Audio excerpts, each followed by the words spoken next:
Hello everyone, welcome back to tech with Sakshi. अभी तक हमने सीएसएस में selector, colours, background, text, fonts और बॉक्स मॉडल कवर कर लिया है। बट अब एक इंटरेस्टिंग प्रॉब्लम आती है। अगर मुझे डिसाइड करना हो कि एलिमेंट पेज पर कैसे बिहेव करे, कहाँ अपेयर करे और एक एलिमेंट दूसरे के ऊपर कैसे आए, तो वो कैसे करेंगे? That's exactly what we are going to learn today.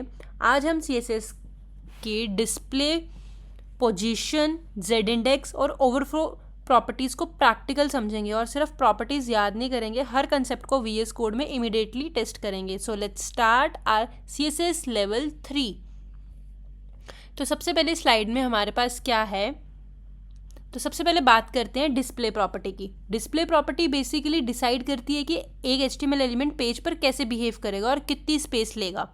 आज हम मेनली 4 वैल्यूज़ कवर करेंगे: ब्लॉक, इनलाइन, इनलाइन ब्लॉक और नन। इनका डिफरेंस थ्योरेटिकल सुनने से थोड़ा कंफ्यूजिंग लग सकता है।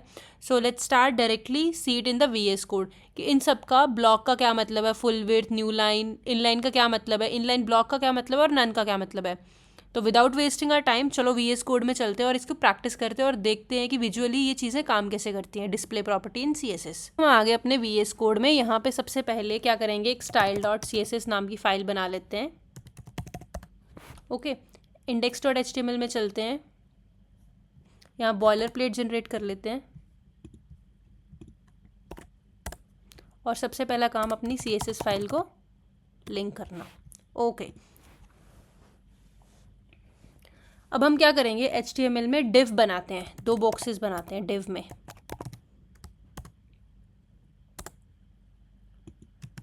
यहाँ मैं इसको क्लास दे रही हूँ बॉक्स, ठीक है। इसको लिखते हैं box1। सेम इस div को कॉपी करते हैं, क्लास सेम रहने देंगे और यहाँ पे हम लिखेंगे box2, ठीक है। अभी तक हमने क्या करा, HTML में बॉयलर प्लेट जनरेट करके CSS को लिंक करा और अभी सिर्फ हमने 2 div बनाए हैं जिसमें हमने दोनों div को सेम क्लास रखी है, बस box1 और box2 करा है। अब यहाँ पे मेरे को एक स्पैन टैग बनाती हूँ मैं। स्पैन में लिखती हूँ text1 और दूसरा स्पैन बनाती हूँ text2 करके, और इस स्पैन क्लास को भी सेम देते हैं, दोनों स्पैन को सेम क्लास देंगे, टेक्स्ट, ठीक है। तो वेब पेज पे चलते हैं। अभी देखो, अभी ऐसा कुछ दिख रहा है, box1, box2, text1, text2, ठीक है। अब इसको स्टाइल करते हैं और पहले चीज़ें समझते हैं डिस्प्ले प्रॉपर्टी इन सीएसएस कैसे काम करती है। अब हमने डॉट बॉक्स नाम की क्लास बनाई थी, इससे सीएसएस शुरू करते हैं। मुझे इसका बैकग्राउंड कलर देना है,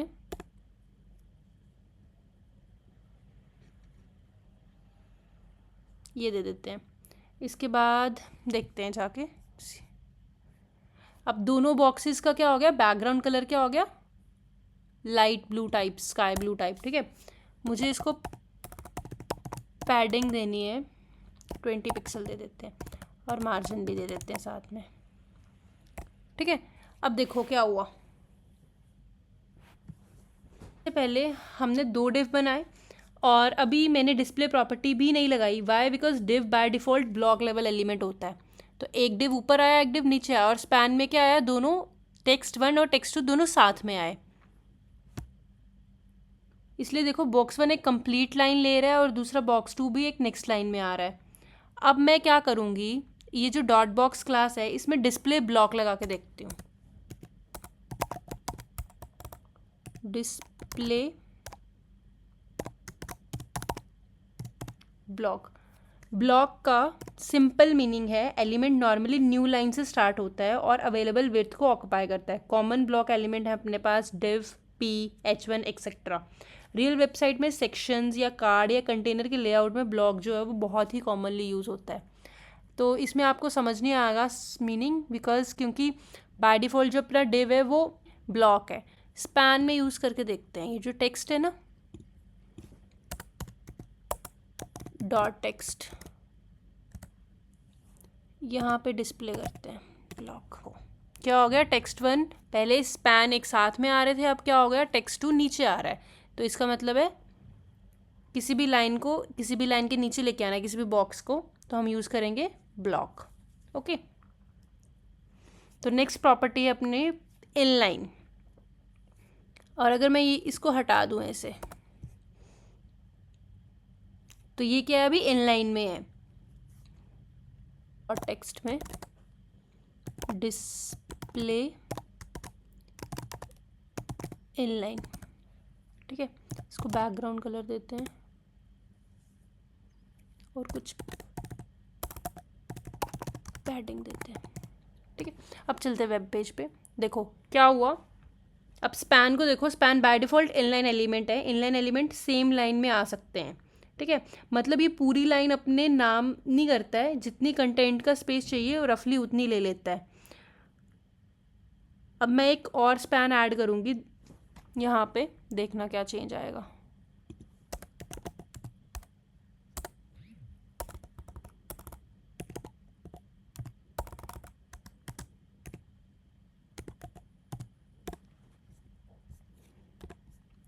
तो देखो ये नेक्स्ट लाइन में ऑटोमेटिकली नहीं गया, सेम लाइन में आ गया। That's the difference between block and in line, ठीक है।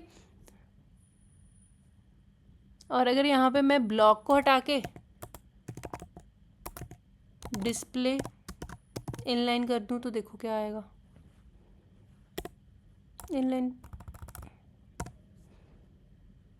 क्या हुआ, ये जो बॉक्स 1 था बॉक्स 2 था वो क्या हो गया, एक ही लाइन में आना शुरू हो गया, ठीक है।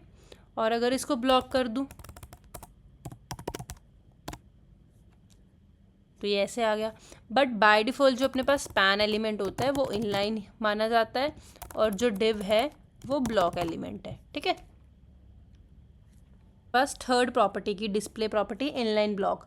अब इनलाइन और ब्लॉक दोनों कंबाइन, तो क्या मतलब हुआ, अब एक इंटरेस्टिंग वैल्यू इनलाइन ब्लॉक, ये बेसिकली दोनों का कॉम्बिनेशन है। एलिमेंट इनलाइन की तरह सेम लाइन में रह सकता है, बट ब्लॉक की तरह हम उसकी विड्थ और हाइट प्रॉपरली कंट्रोल कर सकते हैं। देखते हैं प्रैक्टिकली। देखो ये जो डॉट टेक्स्ट था इसको मैं देती हूँ इनलाइन ब्लॉक। अब मैं इसको क्या देती हूँ, कुछ विड्थ और हाइट देती हूँ।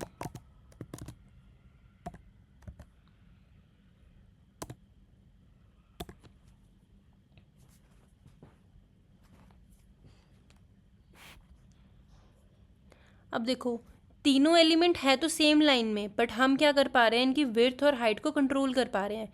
ये नेविगेशन आइटम, बटन और स्मॉल यूआई कंपोनेंट्स में काफ़ी यूज़फुल होता है। इसको बोलते हैं इनलाइन ब्लॉक, मतलब हमें इनलाइन भी एलिमेंट चाहिए और ब्लॉक प्रॉपर्टी भी यूज़ करनी है, तो यह है इनलाइन ब्लॉक। अब नेक्स्ट आता है अपने पास fourth property, that is none.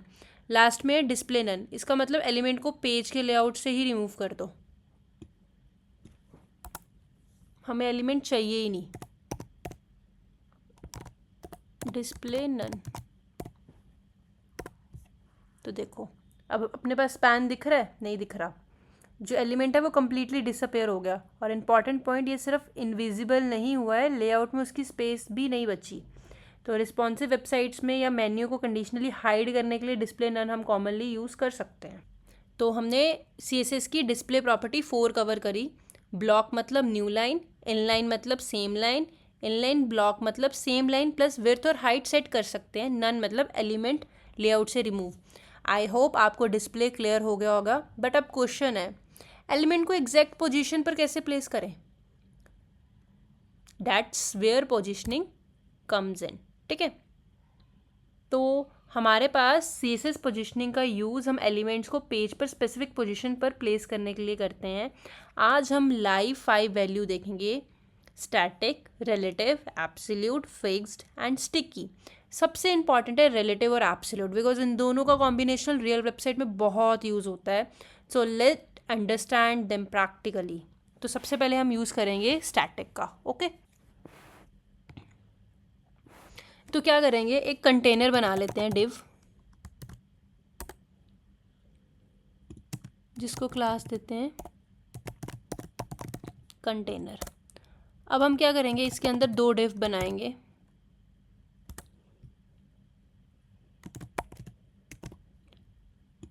जिसको क्लास देंगे बॉक्स 1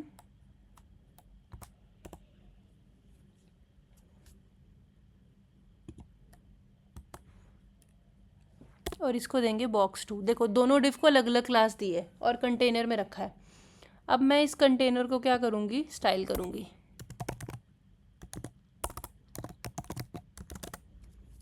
कंटेनर को विड्थ देते हैं, कुछ हाइट देते हैं।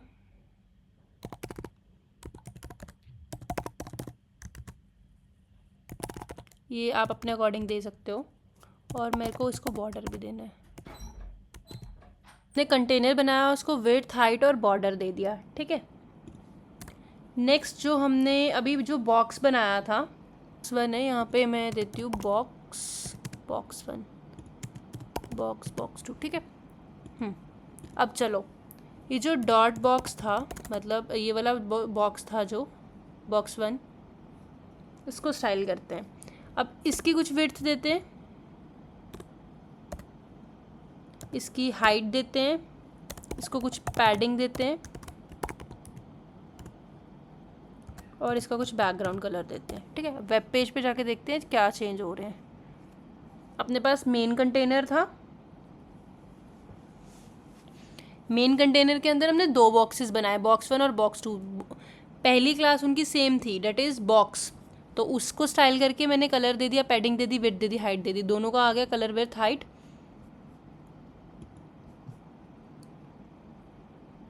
पैडिंग नहीं आई है ना। अब देखो,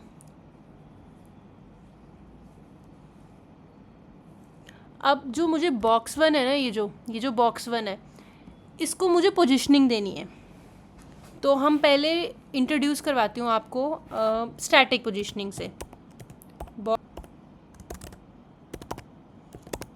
पोजीशन स्टैटिक,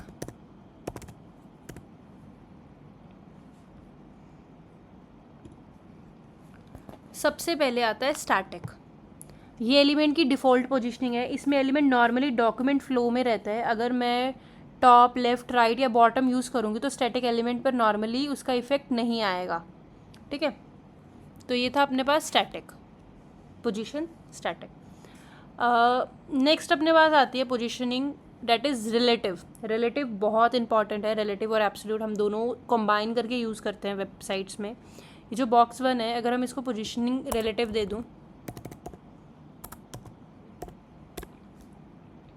और टॉप से कुछ सेट करूँ स्पेसिंग तो 30 पिक्सल और लेफ़्ट से भी,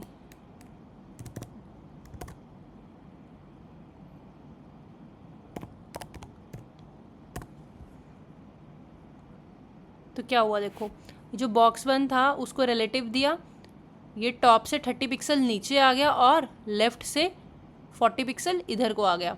तो रिलेटिव का सिंपल मीनिंग है एलिमेंट अपनी ओरिजिनल पोजीशन को रेफरेंस मानकर मूव करता है। पहले हमारा बॉक्स यहाँ था इस साइड, अब वो क्या हो गया, अपनी ओरिजिनल पोजीशनिंग से मूव कर गया। यहाँ टॉप से हमने क्या दिया, 30 पिक्सल, और 30 पिक्सल मतलब ओरिजिनल पोजीशन से 30 पिक्सल नीचे आना, और लेफ़्ट से ओरिजिनल पोजीशन से 40 पिक्सल राइट की ओर शिफ्ट हो गया। नोटिस करो एलिमेंट मूव हुआ है बट उसकी ओरिजिनल स्पेस लेआउट पे स्टिल रिजर्व्ड है। अब हम टॉप से इसको 100 पिक्सल करके देखते हैं, तो देखो 100 पिक्सल ये क्या आ गया, नीचे आ गया। अब लेफ़्ट से भी इसको 100 पिक्सल करके देखते हैं, देखो लेफ़्ट से भी ये 100 पिक्सल मूव हो गया। बढ़ाते जाओ और चेंजेस देखते जाओ, ठीक है। So relative basically give us a reference point from its original position. अगर ओरिजिनल पोजीशन से किसी भी एलिमेंट को मूव करना हो तो हम रिलेटिव यूज़ करते हैं। नेक्स्ट अपने पास एक बहुत ही इंपॉर्टेंट प्रॉपर्टी आती है एब्सोल्यूट। अब ये जो कंटेनर है अपना, ये जो बड़ा वाला कंटेनर है, इसको मैं पोजीशन दे देती हूँ रिलेटिव, ठीक है। और जो अपना बॉक्स 2 है, इसको मैं पोजीशन देती हूँ एब्सोल्यूट, ठीक है।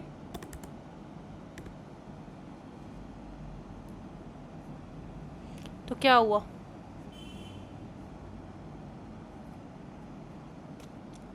अब आ रहा है एब्सोल्यूट, और यहाँ एक बहुत इंपॉर्टेंट कंसेप्ट है। Absolute element normal document flow से बाहर आ जाता है, और ये जनरली नियरेस्ट पोजीशन इंसेस्टर को रेफरेंस पॉइंट बनाता है, इसलिए मैंने डॉट कंटेनर को पोजीशन रिलेटिव दिया। यहाँ पेरेंट कंटेनर रेफरेंस पॉइंट बन गया, मतलब ये जो अपने पास कंटेनर है that is the parent container, और ये जो बॉक्स 2 है ये एक्ट करता है चाइल्ड कंटेनर। मतलब ये जो चाइल्ड कंटेनर है वो पेरेंट कंटेनर के प्रोस्पेक्टिव में मूव करेगा जहाँ मर्जी, ठीक है।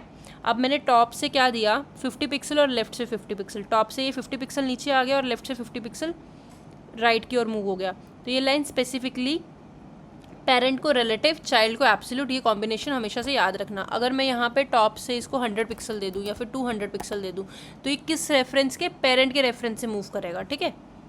तो देखो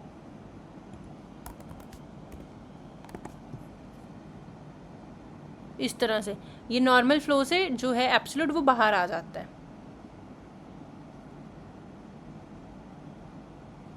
ओके, तो एक्चुअली ये कंसेप्ट रियल वेबसाइट्स पे बहुत कॉमन है। सपोज प्रोडक्ट कार्ड के कॉर्नर पर हमें सेल बैच लगाना है, बैच को कार्ड के एग्जैक्ट कॉर्नर पर रखना होता है। तो हम क्या करेंगे, वो जो कार्ड है उसको पोजीशन रिलेटिव देंगे, और जो बैच है उसको पोजीशन क्या देंगे, एब्सोल्यूट देंगे।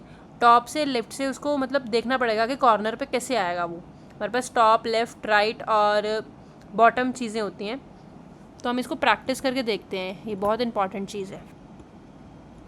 बेसिकली एक डिव बनाते हैं, ठीक है, जिसको क्लास देते हैं हम प्रोडक्ट। इसके अंदर अब मुझे क्या चाहिए, स्पैन में ये जो सेल वाला है ना, ये मुझे किस में चाहिए, एब्सोल्यूट में चाहिए। तो मैंने स्पैन में लिख दिया, और H2 में मैं लिखती हूँ रनिंग शूज़, और इसके बाद हम P में प्राइस लिख देते हैं।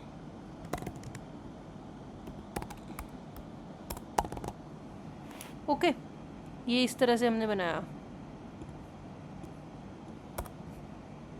ठीक है। सेल, रनिंग शूज़ और ₹1999। तो अभी ये ऐसा कुछ दिख रहा है अपने को। यहाँ पे हम क्या देंगे, स्पैन को क्लास देंगे बैच। ओके, बस इतना ही।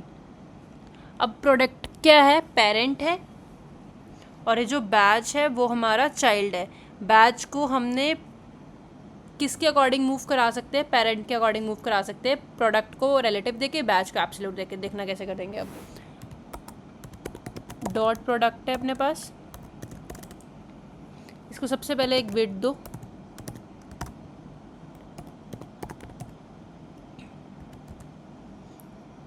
और एक बैकग्राउंड कलर दे दो ताकि हमें पता चल जाए, ठीक है। ये देखो ऐसे आया है कुछ, विड्थ नहीं आई ना, ऐसे आया कुछ। ओके, अब मुझे ये इसको पैडिंग देनी है, कॉर्नर से स्पेस देनी है, पैडिंग 10 पिक्सल, और इसका कुछ बॉर्डर सेट कर दो,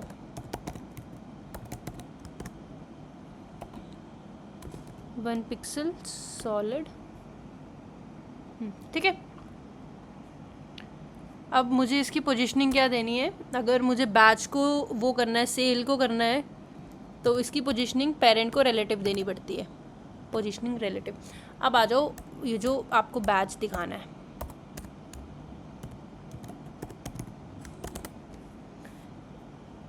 हाँ, पोजीशन दिया एब्सोल्यूट, टॉप से 0 रखा, राइट से 0 रखा, बैकग्राउंड कलर दिया कुछ, इसका खुद का कलर दिया और पैडिंग दी। देखो इस तरह से आ गया ये। अगर इसका मैं बॉर्डर रेडियस ऐसे कर दूँ तो ऐसे आएगा, ठीक है।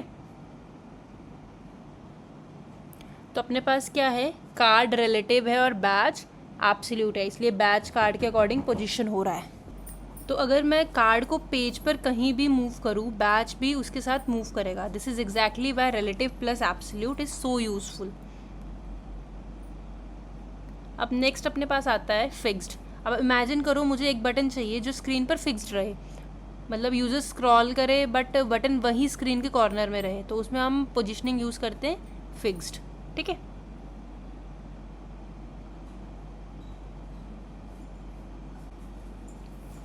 और नेक्स्ट प्रॉपर्टी अपने पास sticky. Sticky initially normal flow में बिहेव करता है, बट जब स्क्रॉलिंग के टाइम स्पेसिफाइड पोजीशन तक पहुंचता है then it sticks to page, ठीक है, टॉप के 0 पे हो जाता है। तो जो स्टिकी है वो बेसिकली हम आगे यूज़ करेंगे, नेविगेशन बार्स और टेबल के हेडर में यूज़फुल होता है काफ़ी ये। तो आगे चलते हैं, मेनली अपने पास रिलेटिव और एब्सोल्यूट का कंसेप्ट बहुत इंपॉर्टेंट था। तो आगे चलते हैं सीएसएस की स्लाइड नंबर 3 पे। अब हमने एलिमेंट्स को पोजीशन करना सीख लिया, बट पोजीशनिंग के साथ 2 इंटरेस्टिंग प्रॉब्लम्स आ सकती हैं। व्हाट इफ़ अगर 2 एलिमेंट एक दूसरे के ऊपर आ गए, तो कौन ऊपर दिखेगा कौन नीचे दिखेगा। तो अगर कंटेंट बॉक्स से बाहर निकल गया तो क्या होगा। इन दोनों प्रॉब्लम्स के लिए हम यूज़ करेंगे जेड इंडेक्स और ओवरफ्लो, ठीक है। Z index stacking order, control which element appear on the top, only works on positioned element, higher value जो होगी वो क्लोजर टू द व्यूअर, ये समझते हैं। देन आता है ओवरफ्लो। ओवरफ्लो क्या करता है, हिडन स्क्रॉल ऑटो, ये प्रैक्टिकल देखेंगे तब ज़्यादा समझ आएगा। अपने इंडेक्स डॉट HTML में आ जाओ। यहाँ पे हम क्या करेंगे, एक डिव बनाते हैं जिसको क्लास देंगे लेयर 1। एक और डिव बनाते हैं, इसको क्लास देंगे लेयर 2। ये जो लेयर है वो कॉमन क्लास है और ये जो 1 है 2 है वो इन दोनों डिव को डिफरेंशिएट कर रही है, ठीक है।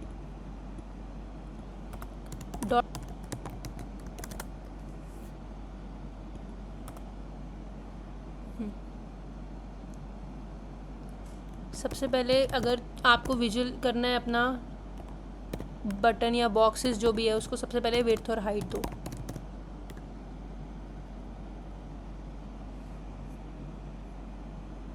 ओके,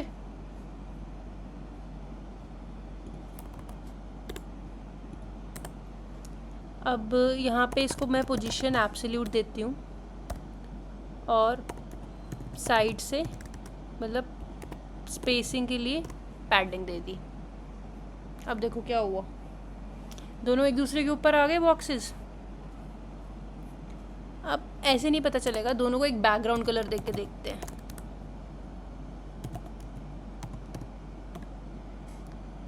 बैकग्राउंड कलर ब्लू और 2 को भी बैकग्राउंड कलर देखते हैं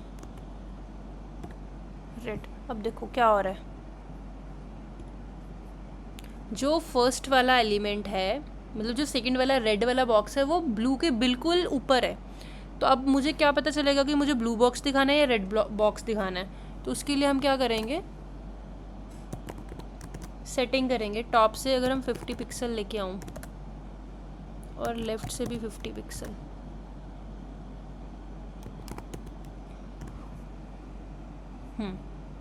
ठीक है। और यहाँ से टॉप से अगर इसको 100 पिक्सल नीचे लेके आऊँ और लेफ़्ट से भी 100 पिक्सल नीचे लेके आऊँ तो देखो क्या होगा। बॉक्सेस ओवरलैप कर रहे थे पहले, अब अगर मुझे डिसाइड करना है कि कौन सा बॉक्स ऊपर दिखे तो अब अपने पास आता है जेड इंडेक्स का कंसेप्ट। अगर मैं 1 को जेड इंडेक्स 2 दे दूँ और इसको जेड इंडेक्स 1 दे दूँ, देखो क्या हुआ। जिसकी जेड इंडेक्स की वैल्यू ज़्यादा है, अपने में किसकी ज़्यादा है, ब्लू वाले की, तो ब्लू वाला बॉक्स क्या हुआ, रेड वाले बॉक्स के ऊपर आया, ठीक है। जनरली ओवरलैपिंग सिचुएशन में ऊपर अपेयर करता है। यहाँ हमने बॉक्स 1 की जेड इंडेक्स वैल्यू को 2 रखा था तो जो ब्लू वाला बॉक्स है वो ऊपर आ गया और जो जिसकी वैल्यू कम थी वो नीचे आ गया, ठीक है। अब इसको रिवर्स करके देख लो, इसको 1 दे दो, इसको 2 दे दो, देखो क्या हुआ, रेड वाला ऊपर आ गया, ब्लू वाला नीचे चला गया। सो जेड इंडेक्स बेसिकली लेयर्स को कंट्रोल करने में हेल्प करता है। तो ये था जेड इंडेक्स का कंसेप्ट। अब हमारे पास एक नेक्स्ट प्रॉब्लम है। सपोज हमारे कार्ड की हाइट फिक्स्ड है बट कंटेंट उससे ज़्यादा है, कंटेंट बॉक्स से बाहर निकल सकता है। इस सिचुएशन को कंट्रोल करने के लिए हम यूज़ करते हैं ओवरफ्लो। इसकी भी एग्जांपल के साथ प्रैक्टिकली समझते हैं इसको भी। देखो ओवरफ्लो का काम कहाँ आता है। सपोज अपने पास एक डिव है,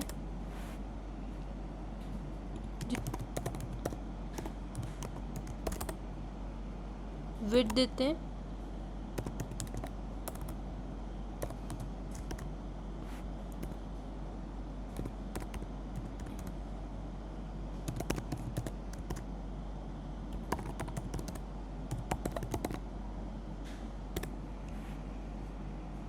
तो ये देखो हाइट मैंने 100 पिक्सल दी थी, तो हाइट 100 पिक्सल देने से क्या हुआ, अपना जो ये जो कंटेंट है वो क्या आ रहा है, बॉक्स के बाहर आ रहा है। तो इसको कंट्रोल करने के लिए अब हम क्या करेंगे, ओवरफ्लो का यूज़ करेंगे। ओवरफ्लो के कंसेप्ट को सीखेंगे। ओवरफ्लो हिडन, देखो हिडन का मतलब जो कंटेंट कंटेनर के बाहर था वो हाइड हो गया, ठीक है। अगर हमें वो कंटेंट चाहिए तो हम यहाँ पे क्या लगा देंगे, स्क्रॉल।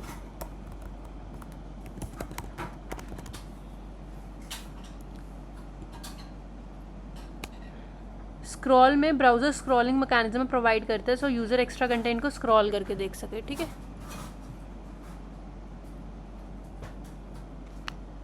और हमारे पास ऑटो स्मार्ट ऑप्शन भी है, जब एक्चुअली ज़रूरत होगी तो स्क्रॉल बार शो करेगा, बट इसे प्रैक्टिकल प्रोजेक्ट में ऑटो काफ़ी यूज़फुल हो। देखो स्क्रॉल करके ऐसे आ रहा है ये, ठीक है। तो ओके, अब तक हमने सारे कंसेप्ट इंडिविजुअली टेस्ट करे, बट सीएसएस तब तक एक्चुअली समझ नहीं आती जब हम मल्टीपल कंसेप्ट को एक रियल कंपोनेंट में कंबाइन नहीं कर लेते। तो it's time to code in a VS code.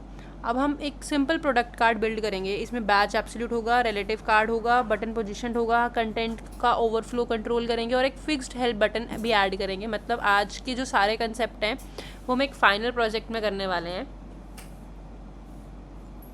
तो स्टार्ट करते हैं बनाना। सबसे पहले ये जो CSS है इसको रिमूव कर लेते हैं और अपने कार्ड को बनाना शुरू करते हैं, ठीक है।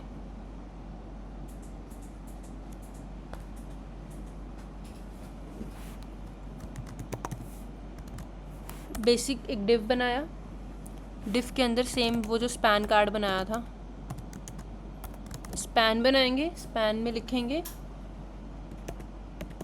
सेल। डिव को अपनी क्लास देंगे प्रोडक्ट, स्पैन को भी क्लास देंगे, क्या है ये, बैच, ओके। नेक्स्ट डिव में अपनी इमेज लगाएंगे,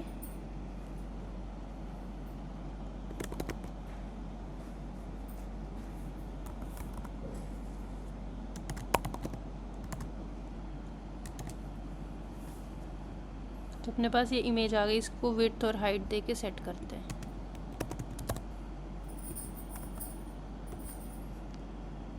ठीक है। नेक्स्ट हम हेडिंग देंगे H2 में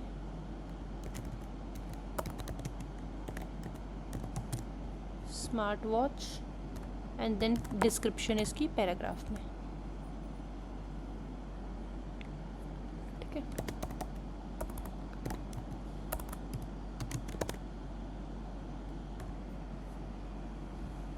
अब यहाँ पे एक बटन बना लेंगे,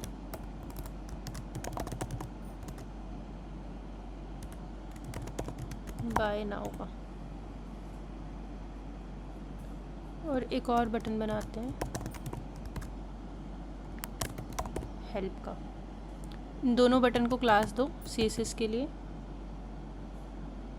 बाय नाउ, और इसको भी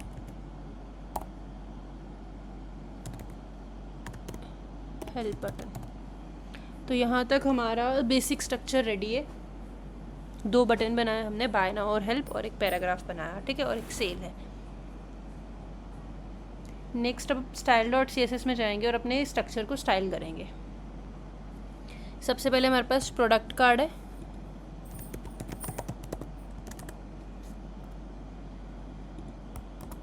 प्रोडक्ट कार्ड में हम क्या करेंगे, पहले सबसे पहला काम है, कोई भी कार्ड बनाते हो तो उसमें विड्थ और हाइट देनी है।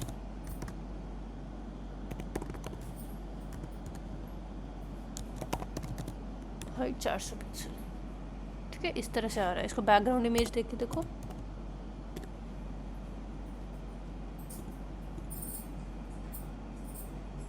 ठीक है।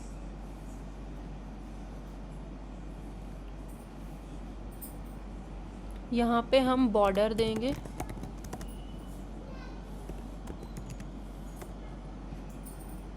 इस तरह से कुछ आ रहा है और हमारा कंटेंट देखो बाहर आ रहा है, तो उसके लिए हम ओवरफ्लो यूज़ करेंगे, ओवरफ्लो ऑटो।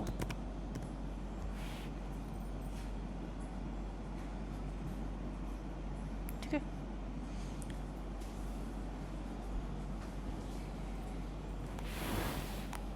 कंटेंट बहुत चिपका हुआ है, साइड से अटैच्ड है, तो इसके लिए अपन यूज़ करेंगे पैडिंग। सबसे पहले अब हम इस कार्ड को क्या देंगे, पोजीशन रिलेटिव, क्योंकि इसके ये पेरेंट कंटेनर और इसके अंदर ही जो ये चीज़ें हैं वो मूव करेंगी।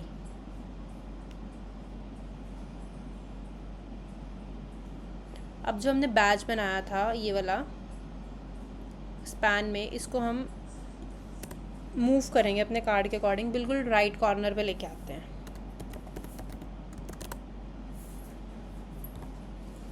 देखो इस तरह से आ रहा है ये कुछ।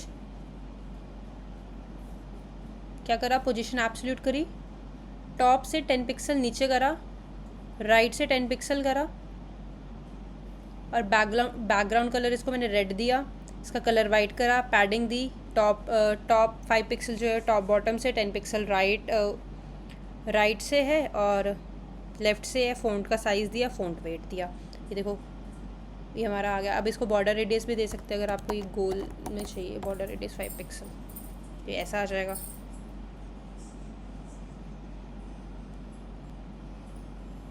तो इस तरह से हमारा स्मार्ट वॉच बन रहा है। अब हम बटन्स को डिज़ाइन करेंगे।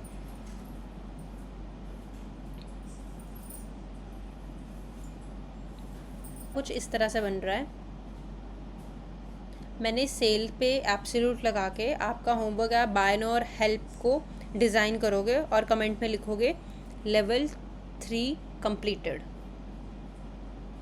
It's your turn. वीडियो को पोज करो और क्रिएट करो अपना प्रोडक्ट और प्रोफाइल कार्ड, जिसमें आप बटन, सेल, एब्सोल्यूट और सबका कंसेप्ट को यूज़ कर रहे होंगे।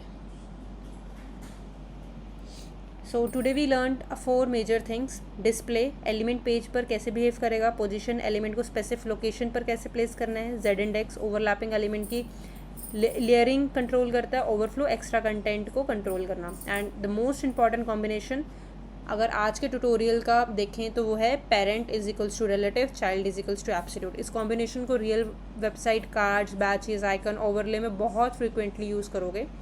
And that's it for CSS level 3। आज हमने सिर्फ प्रॉपर्टीज़ नहीं पढ़ी, हमने एक्चुअल देखा कि एलिमेंट पेज पर कैसे बिहेव करता है और इनकी पोजीशनिंग और लेयरिंग को कैसे कंट्रोल कर सकते हैं। अब आपका चैलेंज है कि जो हमने कार्ड बनाया है उसमें मैंने सेल बैच को डिज़ाइन कर दिया, आप उसमें बटन 2 बटन बनाया, हेल्प और बाय नाउ को बटन, उसको डिज़ाइन करो, कलर चेंज करो, बैच चेंज करो, बटन चेंज करो, पोजीशनिंग एक्सपेरिमेंट करो, pause, code, experiment and build. मिलते हैं नेक्स्ट CSS के लेवल में। Till then keep learning, keep building and happy coding.